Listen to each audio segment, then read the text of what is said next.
হরিদ্বার পুণ্যভূমি, সিদ্ধভূমি। এখানে ভারতবর্ষ ছাড়াও বিভিন্ন দেশে অনেক সাধু সন্তরা, মহাপুরুষগণ এখানে এসে সিদ্ধি লাভ করেছেন।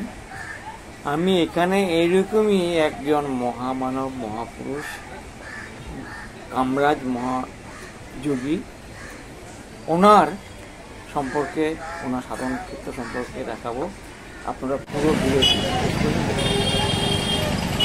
হরিদ্বার যাওয়ার রাস্তায় লোকপুর চণ্ডী পাহাড়। এখানে দেখুন ত্রিশূল, নিচে রাজবাসে একটা আশ্রম আছে, আশ্রমে যাব। ঠিক গঙ্গা ব্রিজের আগে এটা। বাবার সঙ্গে সাক্ষাৎ হয়েছে। উনি ভিডিওতে কোনো কথা বলতে চাননি, অনেক অনুরোধে ওনার ছবিখানা তোলা সম্ভব হয়েছে।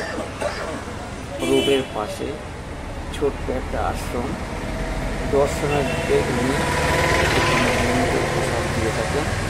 আমরাও এখানে প্রসাদ পেয়েছি। আপনারা ঘুরতে এলে এখানে অবশ্যই ঢুকবেন। ভেতরে না ঢুকলে আপনি বুঝতে পারবেন না আশ্রমের ভিতরের রূপটা। আমি যতটা পারছি আপনাদেরকে ঘুরিয়ে ঘুরিয়ে দেখানোর চেষ্টা করছি। বাবার কাছে আমার দুবার আসা হয়েছে। প্রথমবারে কথা বলাতে উনি আমাকে সহজে চিনতে পারেন। পাশেই গঙ্গার ঘাট, গঙ্গার ঘাটে নেমে পড়ে।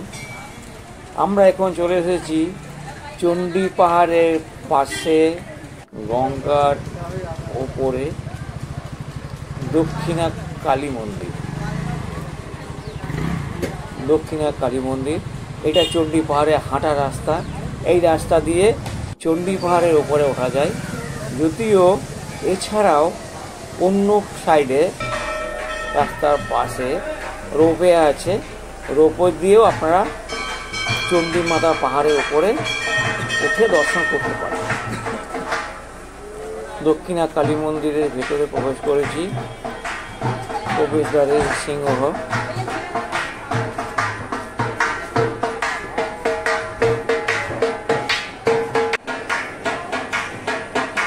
এখানে দুজন ঢাকি নিয়মিত বাদ্যযন্ত্র বাজায়। আজ শনিবার ছিল, ভক্তদের সমাগম।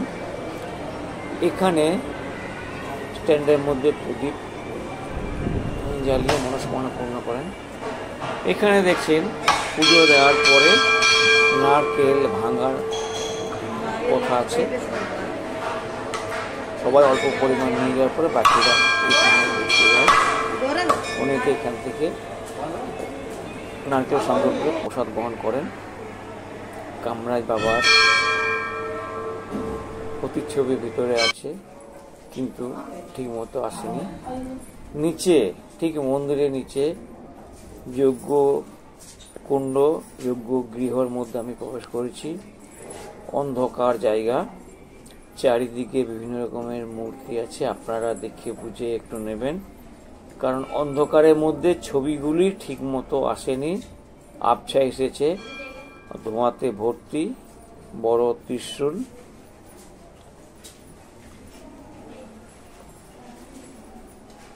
ভক্তরা এখানে প্রবেশ করেন, বিভিন্ন দেবদেবীকে দর্শন করেন। এখানে দেখুন কামরাজ মহারাজের পাদুকা এবং ছবি রাখা আছে। আমি সেটা তুলে রেখেছি। আপনারা এখানে দর্শন করুন কামরাজ মহারাজকে। একটু পরে হয়তো দেখতে পাবেন। অন্ধকার জায়গা, চারিদিকে আমি ঘুরে ঘুরে নিয়ে নিচ্ছি। আগের থেকে বললে আপনাদের দেখতে সহজ হবে। দেবীর বিভিন্ন সময়ে বিভিন্ন রকমের ছবি এখানে দেওয়া আছে।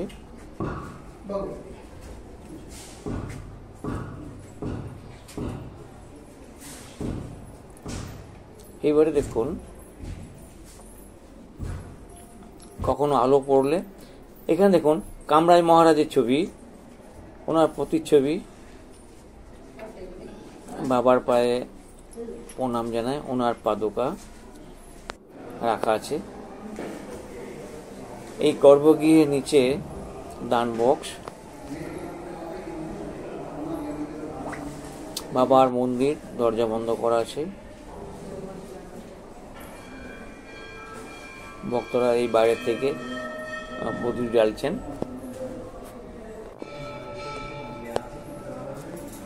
গর্ভগৃহের নিচে এখানে শুধু কাঁচের মধ্যে দিয়ে সামান্য একটু এখান থেকে দর্শনটা দেখতে পারবেন। দেবীর দেখুন অসুর বধের মতো দূরের থেকে দেখা যাচ্ছে আবছা, ক্যামেরা ঠিক মতো আসেনি, আমি তোলার চেষ্টা করেছি। এর ভিতরে যাওয়ার আর কোনো রাস্তা নেই, এই ছোট্ট দরজার মধ্যে দিয়ে দর্শনার্থীরা দর্শন করেন।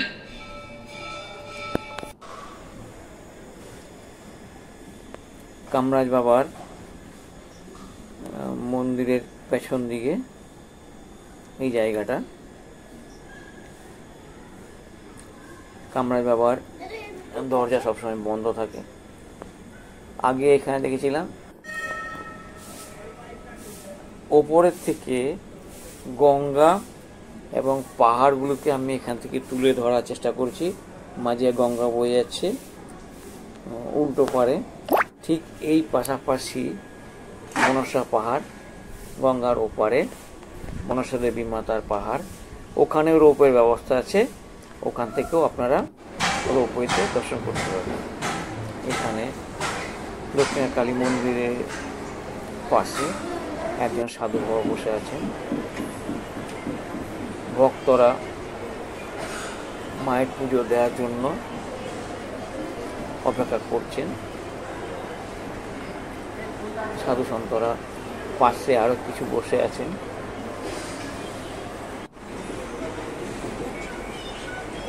পুণ্যার্থী দর্শনার্থীদের আমি এখানে দেখানোর চেষ্টা করছি। পরপর লাইন দিয়ে পূজা দেওয়ার জন্য সমস্ত অপেক্ষায় আছেন।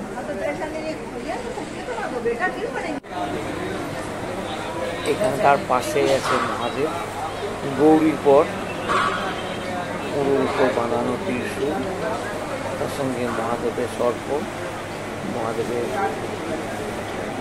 এখানে মহাদেবের পূজাও হয়ে পাশে, ঠিক পাশে কালী মাতার পাশে।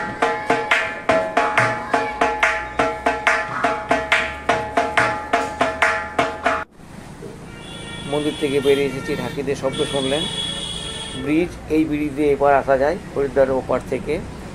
চণ্ডীঘাট বিশেষ বিশেষ সময়ে, বিশেষ করে কুম্ভ সময়ে প্রচুর জনসমাগম, ভিড় কমানোর জন্য এই ঘাটের ব্যবস্থা করা হয়েছে। নতুন করে আরেকটা পাশে ওভারব্রিজ তৈরি হচ্ছে। চণ্ডী মাতার পাহাড়, পাহাড়ের উপরে দেবীর মন্দির, এখান থেকে পরিষ্কার বোঝা যাচ্ছে। এখানে দেখুন সেবার ব্যবস্থা করা হয়েছে, সবাই এখানে যে প্রসাদ গ্রহণ করতে পারে। এরকম হরিদ্বারে অনেক জায়গাতে হয় যেখানে কোনো পয়সাবিহীন খাবার পাওয়া যায়। প্রত্যেককে ধন্যবাদ। আপনারা পুরো ভিডিওটা দেখলেন, সবাই সুস্থ থাকুন, ভালো থাকুন। শিবালয় আমি দেখেছি হরিদ্বারে এরকম বিভিন্ন জায়গা আছে যেখান থেকে আপনারা নিয়মিত এলে পরে প্রসাদ